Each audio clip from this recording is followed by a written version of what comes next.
បាទជំរាបសួរនេះគឺជាវីដេអូដំបូងចំពោះការណែនាំពីការប្រើប្រាស់កម្មវិធីបូកបន្ទុកប្រចាំឆ្នាំសិក្សាថ្មីយើងគឺ2025-2026បាទអញ្ចឹងនេះគឺជាកម្មវិធីបូកបន្ទុកយើងបើកតែម្ដងមកបាទនៅពេលដែលយើងបើកមកគឺវាត្រូវវាលេខកូដដើម្បីចូលទៅអញ្ចឹងខ្ញុំដាក់2023ណាបាទគឺលេខតារាងទេ2023បាទ2023ហើយអូខេមក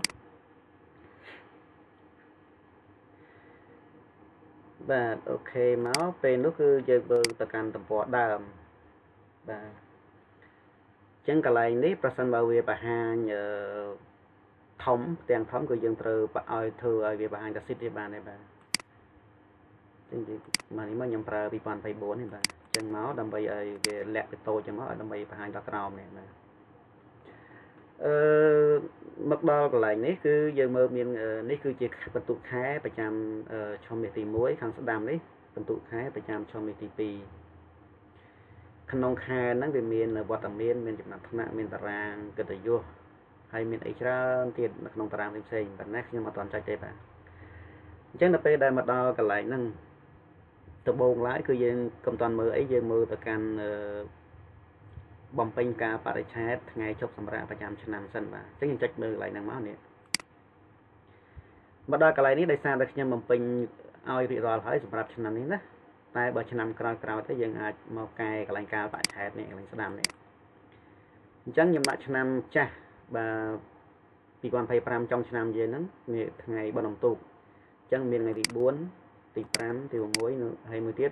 29ខែធ្នូ2025អាហ្នឹងឆ្នាំចាស់យើងដាច់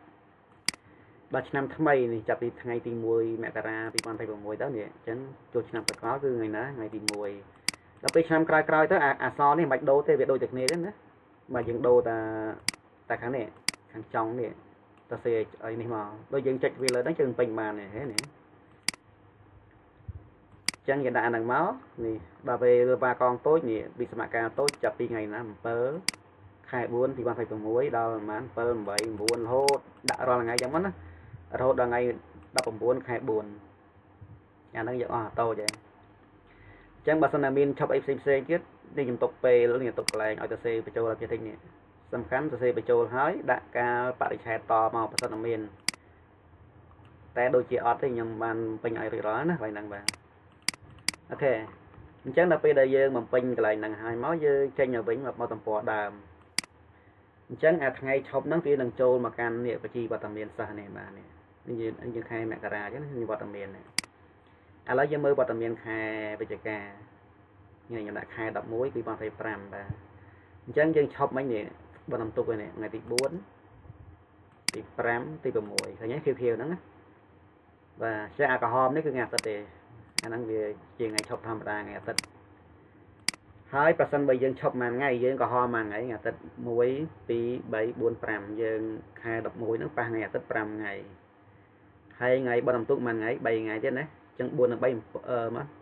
5 3 8បាទអញ្ចឹងប្រសិនបើយើងឈប់8ថ្ងៃនេះអាកន្លែងនេះមើលមកខាងស្ដាំនេះអាពណ៌លឿងនេះណាអញ្ចឹងយើងវាយ8ចូលមកបាទឈប់8ថ្ងៃដាក់8មកបើឈប់9ដាក់9មិនហើយរាប់តាមជាក់ស្ដែងអញ្ចឹងដើម្បីឲ្យវាដកអាកន្លែងនេះដើម្បីវាដកខ្លួនវាណាបាទអញ្ចឹងកន្លែងនេះគឺយើងត្រូវពេញថ្ងៃឈប់ដែរនេះបាទប៉ុន្តែឆ្នាំនេះមិនចាំបាច់ទេឆ្នាំនេះខ្ញុំដាក់ឲ្យទាំងអស់តែលើឆ្នាំក្រោយយើងប្រែប្រួលទៅបាទឥឡូវយើងមើលខែ12នេះខែធ្នូមើលវត្តមានខែធ្នូឈប់តែមួយថ្ងៃទេគឺ29ធ្នូទីវាសន្តិភាពហ្នឹងជាងឈប់មួយថ្ងៃបូកជាមួយថ្ងៃអាទិត្យ4ថ្ងៃទៀត5ថ្ងៃអញ្ចឹងកន្លែងនេះគឺដាក់លេខ5នេះខ្ញុំពេញឲ្យរួចណាសម្រាប់ឆ្នាំហ្នឹងអត់អីទេខែ1មករាយើងមើលវត្តមាននេះយើងឈប់ថ្ងៃអាទិត្យ4ដងណាហើយ1មករា7មករាអញ្ចឹង4និង2 6អញ្ចឹងកន្លែងនេះវាវាយ6ថ្ងៃ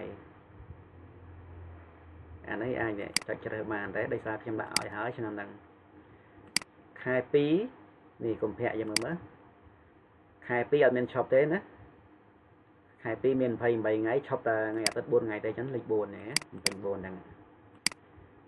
ខែមីនាមើលវត្តមានខែមីនាឈប់មួយថ្ងៃគឺនេះ8មីនានេះហើយបូកជាមួយនឹងអាទិត្យ4ថ្ងៃទៀតបាន5អញ្ចឹងឡើងដាក់5នេះណាអញ្ចឹងមក មេសាមេសាច្រើននេះមេសាចំថ្ងៃអាទិត្យទៅ2ថ្ងៃទេក្រហមនេះហើយនឹង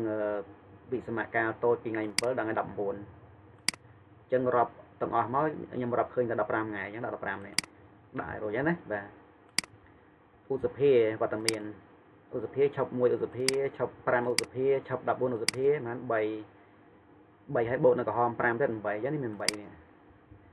យើងដាក់លេខ8ហ្នឹងទៅដើម្បីឲ្យវាដកក្នុងនេះណាបាទបើយើងដាក់សូត្រអាហ្នឹងវាអត់ដកទេណាអត់មានថ្ងៃឈប់ទេអញ្ចឹងត្រូវដាក់ថ្ងៃឈប់ហ្នឹងមកទៀតមិថុនានេះ18មិថុនាឈប់មួយថ្ងៃណាអាខៀវនេះកុំរាប់ទៀតណាអានេះដោយសារមិថុនាត30ទេយើងមើលត្រឹមថ្ងៃបង្ហាញលេខនេះបាទអញ្ចឹងមួយថ្ងៃអានេះ4ទៅ5អញ្ចឹងដាក់5ហើយកក្កដាយ៉ាច្រឡំមើលវត្តមានកក្កដាអត់មានឈប់ទេឈប់តាំងអាទិត្យ4ថ្ងៃទេដាក់លេខ4ទេបាទសីហាក៏អត់មានថ្ងៃឈប់ដែរឈប់តាំងអាទិត្យ4 1 2 3 4 5 5បាទអញ្ចឹងគេទៅសម្រាប់ឆ្នាំសិក្សានេះគឺខ្ញុំដាក់ឲ្យទាំងអស់ហើយចឹងដល់ពេលដែលប្រើក្រោយអាហ្នឹងយើងដាក់ថ្ងៃឈប់នេះកន្លែងនេះអញ្ចឹងមើលតាមជាក់ស្ដែងអូខេអញ្ចឹងអាហ្នឹងគឺប៉ុណ្ណឹងហើយសម្រាប់មកទី1គឺយើងមើលកន្លែងថ្ងៃឈប់សម្រាកហ្នឹងទី2គឺយើងត្រូវមកកន្លែងបំពេញជីវៈតារាងបំពេញព័ត៌មាននេះបាទនេះតារាងបំពេញព័ត៌មានមើលទី2មើលកន្លែងហ្នឹងចុចលើហ្នឹងមកកន្លែងនេះឈ្មោះមន្ទីរនេះបើសិនយើងដូរទៅនេះខ្ញុំដាក់បាត់ដំបងណាបើលោកគ្រូខេត្តផ្សេងដាក់មន្ទីរអប់រំខេត្តផ្សេងទៅកាល័យអប់រំយុវជននិងកីឡានេះបើក្រុងដាក់ក្រុងទៅណាបាទក្រុងបៃលិនក្រុងបាត់ដំបងបើស្រុកដាក់ស្រុកមកអញ្ចឹងនេះដូរខ្លួនឯងបានកន្លែងហ្នឹងឈ្មោះសាលារៀនយើងវិទ្យាល័យអីគេបាទឬក៏អនុវិទ្យាល័យគេដូរបានណាបាទដាក់ឈ្មោះមកហើយគ្រូបន្ទុកឈ្មោះលោកគ្រូអ្នកគ្រូហ្នឹងគ្រូបន្ទុកឈ្មោះអីដាក់មកសម្រាប់ថ្នាក់ទីបរិញ្ញាបត្រទីម៉ាននេះ 7A 17A ទី10ដាក់ទី10 11 11មកពីអញ្ចឹងនេះគឺទី7ដាក់ទី12បាទឆ្នាំសិក្សា2025 26រួចហើយលេខកូដសាលាបាទដាក់ទៅបាទឈ្មោះខេត្តយើងខេត្តគេបាត់ដំបងឈ្មោះក្រុងស្រុកខណ្ឌនៅស្រុកអីគេអានេះស្រុកមានស្រុកលោកគ្រូអ្នកគ្រូរស់នៅណាស្រុកសាលារៀនហ្នឹងនៅស្រុកណាហើយឃុំឬក៏សង្កាត់បាយតាមជាក់ស្ដែងហើយលេខទូរស័ព្ទនេះគឺជាលេខទូរស័ព្ទរបស់លោកគ្រូអ្នកគ្រូផ្ទាល់កាលបច្ឆេទចូលរៀន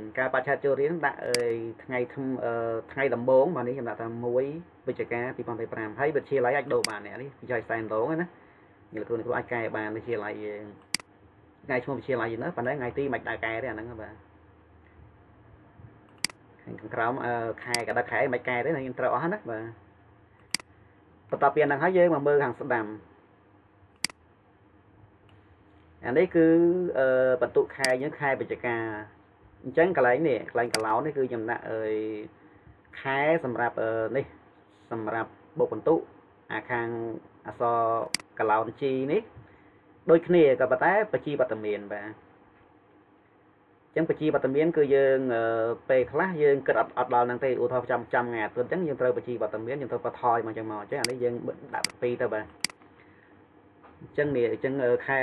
បន្ទុកខែភាគច្រើនគឺយើងយកនៅចុងខែអញ្ចឹងកន្លែងនេះលោកគ្រូមិនបាច់ចាំធ្វើវាក៏បានដែរគឺដូរថ្ងៃទីមកដូរតាឈ្មោះសាលាមកនេះដាក់ស្រែម្ដងបាទចាឥឡូវត្រូវអស់ហើយមិនធ្វើទៀតទេ